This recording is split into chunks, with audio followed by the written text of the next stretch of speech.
Hi dears, എല്ലാവർക്കും പുതിയൊരു വീഡിയോയിലേക്ക് സ്വാഗതം. ക്രിസ്മസ് ആയിട്ട് ഞങ്ങൾ കസിൻസൊക്കെ കൂടിയിട്ട് ഫോർട്ട് കൊച്ചി ഒന്ന് എക്സ്പ്ലോർ ചെയ്യാൻ പോയതാണ്. അപ്പോൾ അതിൻ്റെ വിശേഷങ്ങളും മനോഹരമായിട്ടുള്ള കാഴ്ചകളൊക്കെയാണ് ഈ ഒരു വീഡിയോയിൽ ഉൾപ്പെടുത്തിയിരിക്കുന്നത്. വേറെ എവിടെ പോയാലും നമുക്ക് ഈ ഒരു ഫോർട്ട് കൊച്ചിയിൽ വന്ന് ഒന്ന് എക്സ്പ്ലോർ ചെയ്യുമ്പോൾ നമുക്ക് ഒരു പ്രത്യേക ഒരു ഫീലാണ് കിട്ടുന്നത്. അത് നമ്മൾ ഈ ഒരു നാട്ടിൽ നിന്ന് മാറി നിൽക്കുമ്പോഴേ നമുക്ക് ശരിക്കും മനസ്സിലാവണം.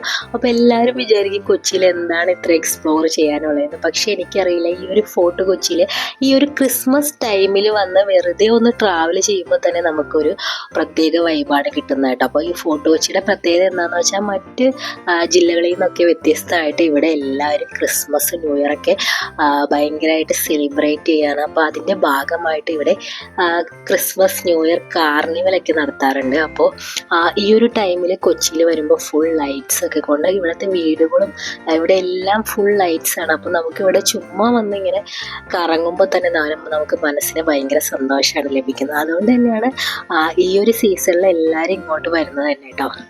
അപ്പം ഞങ്ങൾ ഏകദേശം ഒരു 3 മണിയായപ്പോഴാട്ടോ വീട്ടിൽ നിന്ന് ഇറങ്ങിയത്. അങ്ങനെ ഞങ്ങൾ ഒരു 4-4:30 ആയപ്പോഴേക്കും ഈ ഒരു ഫോർട്ട് കൊച്ചിയിലെത്തി. അപ്പോൾ ഞങ്ങൾ ഫസ്റ്റ് തന്നെ പോയത് ഇവിടുത്തെ ഫോർട്ട് കൊച്ചി ബീച്ചിലേക്കാണ്. ഇവിടെ കാർണിവൽ നടക്കുന്നത് വെളി ഗ്രൗണ്ടിലാണ്. അപ്പോൾ കാർണിവലിൻ്റെ ആ ഒരു ലൈറ്റിംഗ് സെറിമണി ഡിസംബർ 25-ന് രാത്രി 6 മണിക്കാണെന്നാണ് പറഞ്ഞത്. അപ്പം ഞങ്ങൾ അതും കൂടി കാണാമെന്ന് വിചാരിച്ചാണ് വന്നത്. അപ്പോൾ ഞങ്ങൾ ഇവിടെ ഒരു 4:30 ആയപ്പോൾ എത്തിയതുകൊണ്ട് തന്നെ ഞങ്ങൾ വിചാരിച്ചു ഫസ്റ്റ് ബീച്ചിലൊക്കെ പോയിട്ട് കണ്ടിട്ടൊക്കെ വരാം. അപ്പോഴേക്കാണ് ആ ഒരു ലൈറ്റിംഗ് സെറിമണിയൊക്കെ തുടങ്ങുള്ളൂ. അപ്പോൾ അങ്ങനെ ഞങ്ങൾ നേരെ ബീച്ചിലേക്ക് പോകാട്ടോ. അപ്പോൾ പോകുന്ന വഴിയിലൊക്കെ ഫുള്ള് സ്റ്റാറുകൾ കൊണ്ടൊക്കെ അലങ്കരിച്ചിരിക്കുകയാണ്. അപ്പോൾ അതിൻ്റെ ലൈറ്റ്സ് ഒക്കെ വരുമ്പോഴാണ് അതിൻ്റെ ഭംഗി കൂടുതലായിട്ട് നമുക്കറിയാൻ പറ്റുള്ളൂ കേട്ടോ. അങ്ങനെ ഞങ്ങളത് ആ ബീച്ചിൻ്റെ പരിസരത്തെത്തി. അപ്പോൾ ഇവിടെ കുറേ ഉപ്പിലിട്ട ഐറ്റംസ് ഒക്കെ കണ്ടിട്ടുണ്ടായിരുന്നു. അങ്ങനെ നമ്മളിതാ ബീച്ചിലൊക്കെ എത്തി. അപ്പോൾ ഞാനിവിടെ ബീച്ചിൽ വന്നിട്ട് കുറേ നാളുകൾക്ക് ശേഷം വന്നുകൊണ്ടാണോ എന്നറിയില്ല, ബീച്ച് എന്നത്തേക്കാളും വളരെ മനോഹരമായിട്ട് കിടക്കുമായിരുന്നു കേട്ടോ. അപ്പോൾ ലാസ്റ്റ് ടൈം ഞങ്ങൾ വന്നപ്പോൾ ബീച്ച് കുറച്ച് മോശമായിട്ട് വേസ്റ്റുകളും എല്ലാം കൊണ്ട് നിറഞ്ഞടക്കായിരുന്നു. പക്ഷെ ഇപ്പോൾ ബീച്ച് അത്യാവശ്യം നല്ല രീതിയിൽ ക്ലീനൊക്കെ ആക്കിയിട്ടുണ്ടായിരുന്നു. ഇവിടെ ബീച്ചിൽ നിന്നുള്ള വേസ്റ്റ് വെച്ചിട്ട് ചെരുപ്പുകൾ വെച്ചിട്ട് കുറേ ബേർഡ്സിൻ്റെ ഒക്കെ വിങ്സ് ഒക്കെ ചെയ്ത് വെച്ചിട്ടുണ്ടായിരുന്നു. അതൊക്കെ വളരെ മനോഹരമായിരുന്നു കേട്ടോ. അപ്പോൾ നേരത്തേക്കാളും നല്ല നീറ്റാക്കി ബീച്ചൊക്കെ റെഡിയാക്കിയിട്ടുണ്ടായിരുന്നു. അതുകൊണ്ട് തന്നെ നല്ല തിരക്കായിരുന്നു. ക്രിസ്മസും കൂടി ആയതുകൊണ്ട് തന്നെ ഒരുപാട് ഫാമിലീസും ഫ്രണ്ട്സൊക്കെ ഈ ഒരു ഫോർട്ട് കൊച്ചിയിലേക്ക് വരുന്നുണ്ടായിരുന്നു കേട്ടോ. പക്ഷെ എല്ലാവരുടെയും മെയിൻ ലക്ഷ്യം 6 മണിയുടെ ആ ഒരു ലൈറ്റിംഗ് സെറിമണി കാണാൻ വേണ്ടിയിട്ടാണ്. അതുകൊണ്ട് തന്നെ ആ ഒരു ടൈം ആയിക്കൊണ്ടിരുന്നപ്പോഴേക്കും തിരക്ക് കൂടി വന്നു. അപ്പോൾ ഞങ്ങൾ അത് കാണാൻ വേണ്ടിയിട്ട് വെയിറ്റ് ചെയ്ത് ലാസ്റ്റ് 6 മണിയായപ്പോൾ ഇവിടുത്തെ ഫോർട്ട് കൊച്ചി പാർക്കിലൊക്കെ നല്ല ലൈറ്റ്സ് ഒക്കെ വന്നു കേട്ടോ. അപ്പോൾ അതൊക്കെ കണ്ടതിന് ശേഷം ഞങ്ങൾ നേരെ ക്രിസ്മസിൻ്റെ ആ ഒരു ലൈറ്റിംഗ് സെറിമണി കാണാൻ വേണ്ടിയിട്ട് വെളി ഗ്രൗണ്ടിലേക്ക് പോയി. അപ്പോൾ 6 മണിക്ക് തന്നെ ഇവിടുത്തെ ലൈറ്റിംഗ് സെറിമണിയൊക്കെ തുടങ്ങുമെന്ന് പറഞ്ഞെങ്കിലും കുറച്ച് ടൈം ലേറ്റായി. കാരണം ഈ ഒരു ലൈറ്റിംഗ് സെറിമണി ഇവിടെ ഈ ഒരു ഫോർട്ട് കൊച്ചിയിൽ സ്റ്റാർട്ട് ചെയ്തതിൻ്റെ 25ാമത് വാർഷികമാണ് ഈ ഒരു 2024. അതുകൊണ്ട് തന്നെ അവർ അത് കുറച്ച് ഒരു ആഘോഷമാക്കി മാറ്റി അതിൻ്റെ ഭാഗമായിട്ടുള്ള സെലിബ്രേഷൻസ് ഒക്കെ ഉണ്ടായിരുന്നു. അപ്പോൾ ഫസ്റ്റ് തന്നെ ഇതുപോലെ ഒരു ചെണ്ടമേളത്തോടുകൂടിയാണ് പരിപാടിയൊക്കെ സ്റ്റാർട്ട് ചെയ്തത് കേട്ടോ. അതിനുശേഷം ഇവിടുത്തെ മേയറും ഇതിൻ്റെ ഇനോഗ്രേഷൻ ചടങ്ങുകളൊക്കെ അതിനുശേഷം മാത്രമാണ് ഈ ഒരു ലൈറ്റിംഗ് സെറിമണി തുടങ്ങിയത് തന്നെ കേട്ടോ.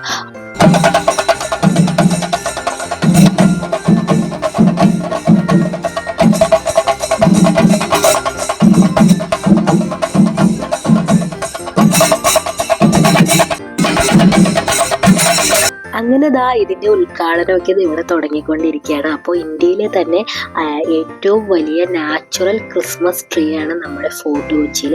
അപ്പോൾ ഒരുപാട് പേരുടെ ഹാർഡ് വർക്കിൻ്റെ ഫലമായിട്ടാണ് ഈ ഒരു ക്രിസ്മസ് ട്രീയിൽ ലൈറ്റ്സ് ഒക്കെ സെറ്റ് ചെയ്യുന്നത് കേട്ടോ. അപ്പോൾ അതിൻ്റെ 25ാമത് വാർഷികമാണ്. അപ്പോൾ ഇത് സെറ്റ് ചെയ്യുന്നവരെ എല്ലാം ഒരു ആദരിക്കുന്ന ചടങ്ങ് കൂടിയാണ്. അപ്പോൾ മേയറും അതുപോലെ ഇതിൻ്റെ കമ്മിറ്റി അംഗങ്ങളും എല്ലാവരും എത്തിയിട്ടുണ്ട്. അപ്പോൾ വളരെ ഗ്രാൻഡായിട്ട് തന്നെ ഈ ഒരു 25ാമത് വാർഷികം അവർ സെലിബ്രേറ്റ് ചെയ്യാൻ വേണ്ടിയിട്ടാണ് ഇങ്ങനൊരു പ്രോഗ്രാം വെച്ചത് കേട്ടോ. എല്ലാ വർഷവും ഈ ഒരു ട്രീയിലെ ലൈറ്റ് സെറ്റ് ചെയ്യുന്നത് ഓരോ കളറുകളിലായിട്ടാണ്. അപ്പോൾ കഴിഞ്ഞ വർഷം റെഡ് ആയിരുന്നു, അതിന് മുൻപ് ഗ്രീൻ, അങ്ങനെ ഓരോരോ കളേഴ്സാണ് ഇവിടെ സെറ്റ് ചെയ്യുന്നത്. അപ്പോൾ ഇത് കാണാൻ തന്നെ നല്ല ഭംഗിയാണ്. അപ്പോൾ ഡിസംബർ 25 മുതൽ 31 വരെയാണ് ഇവിടുത്തെ ഈ ഒരു കാർണിവലിൻ്റെ ഭാഗമായിട്ട് ഈ ഒരു ട്രീയിൽ ലൈറ്റ്സ് ഒക്കെ ഇടുന്നത്. അപ്പോൾ ഇതിൻ്റെ ഭാഗമായിട്ട് ഇവിടെ പപ്പാനി കത്തിക്കലും അതുപോലെ ഈ കാർണിവലിൻ്റെ ഭാഗമായിട്ടുള്ള കുറേ പരിപാടികളും ഈ ഒരു പരേഡ് ഗ്രൗണ്ടിൽ, ഫോർട്ട് കൊച്ചി വെളി ഗ്രൗണ്ടിൽ നടത്താറുണ്ട്. അപ്പോൾ ഇതിൻ്റെ ഭാഗമായിട്ട് ഒരുപാട് ആൾക്കാരാണ് ഇത് കാണാൻ വേണ്ടിയിട്ട് വരുന്നത്. അപ്പോൾ ആൾക്കാരൊക്കെ ഇങ്ങനെ വെയിറ്റ് ചെയ്ത് നിൽക്കുകയാണ്. അപ്പോൾ ഇവിടുത്തെ ഈ ഒരു ഇനോഗ്രേഷനൊക്കെ കഴിഞ്ഞതിന് ശേഷം മാത്രമേ ഇവിടെ ഈ ഒരു ട്രീയിൽ ലൈറ്റ് തെളിയിക്കുള്ളൂ. അപ്പോൾ ഇതിൻ്റെ ഭാഗമായിട്ട് ഇവിടെ ഒരു DJ പ്രോഗ്രാം ഉണ്ടായിരുന്നു. അതിനുശേഷം കേക്ക് കട്ടിങ് സെറിമണിയും കഴിഞ്ഞതിന് ശേഷമാണ് ഈ ഒരു ലൈറ്റിംഗ് സെറിമണിയിലേക്ക് കിടക്കുന്നത് കേട്ടോ. അപ്പോൾ ഞങ്ങൾ ഇത് കാണാൻ വേണ്ടിയിട്ട് ഭയങ്കര എക്സൈറ്റഡ് ആണ്. അപ്പോൾ ഇവിടെ എല്ലാ വർഷവും ഈ ഒരു ട്രീയും ലൈറ്റ്സൊക്കെ കാണാൻ വേണ്ടിയിട്ട് വന്നിട്ടുണ്ടെങ്കിലും ഈ ഒരു ലൈറ്റിംഗ് സെറിമണി ഡേയിൽ വരുന്നത് ഫസ്റ്റ് ടൈമാണ്. അപ്പോൾ അതിൻ്റെ ഒരു എക്സൈറ്റ്മെൻറ്റും ഉണ്ട്. അപ്പോൾ നമുക്ക് ഇതിൻ്റെ സെറിമണി കണ്ടാലോ.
ഹലോ, എല്ലാവരും റെഡിയല്ലേ? ഓക്കെ, നമുക്ക് കൗണ്ട് ഡൗൺ സ്റ്റാർട്ട് ചെയ്യാം. കൗണ്ട് ഡൗൺ സ്റ്റാർട്ട് ചെയ്യുമ്പോൾ 10 തുടങ്ങി 1 തന്നെ നമുക്ക് ഒരുമിച്ച് പറയാം. എല്ലാവരും റെഡിയല്ലേ?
Dashing through the snow in a one-horse open sleigh, o'er the fields we go, laughing all the way. The bells on my ring, they make our spirits bright. അങ്ങനെ last മനോഹരമായിട്ടുള്ള ലൈറ്റ്സ് ഒക്കെ തെളിഞ്ഞു. അപ്പോൾ ഈ ഒരു ട്രീയിൽ ഈ ഒരു ബ്ലൂ ലൈറ്റ്സും കൂടി വന്നപ്പോൾ വളരെ ബ്യൂട്ടിഫുൾ ആയിരുന്നു കേട്ടോ. അപ്പോൾ എനിക്ക് എല്ലാ വർഷത്തേക്കാളും ഇഷ്ടപ്പെട്ടത് ഈ ഒരു വർഷത്തെ ഈ ഒരു തീമാണ്. അപ്പോൾ നിങ്ങൾക്ക് ഏതാണ് ഇഷ്ടപ്പെട്ടതെന്ന് കമൻറ്റ് ചെയ്യണേ. അപ്പോൾ എൻ്റെ ഫേവറേറ്റ് എപ്പോഴും ഈ ബ്ലൂ തന്നെയാണ് കേട്ടോ. അപ്പോൾ കഴിഞ്ഞ വർഷത്തിൽ നിന്നൊക്കെ വ്യത്യസ്തമായിട്ട് വളരെ മനോഹരമായിരുന്നു. ഇത് നേരിട്ട് കാണുമ്പോഴേ അതിൻ്റെ കൂടുതൽ ഫീല് നമുക്ക് മനസ്സിലാവുള്ളൂ. അപ്പോൾ വളരെ ഹാപ്പി ആയിട്ടുള്ളൊരു ഡേ ആയിരുന്നു ഇന്ന്. അപ്പോൾ ഈ ഒരു വീഡിയോ നിങ്ങൾക്ക് എല്ലാവർക്കും ഇഷ്ടപ്പെട്ടെന്ന് വിശ്വസിക്കുകയാണ്. അപ്പോൾ വീഡിയോ ഇഷ്ടപ്പെട്ട എല്ലാവരും ലൈക്ക് ചെയ്യാനും കമൻറ്റ് ചെയ്യാനും സബ്സ്ക്രൈബ് ചെയ്യാനും മറക്കല്ലേ.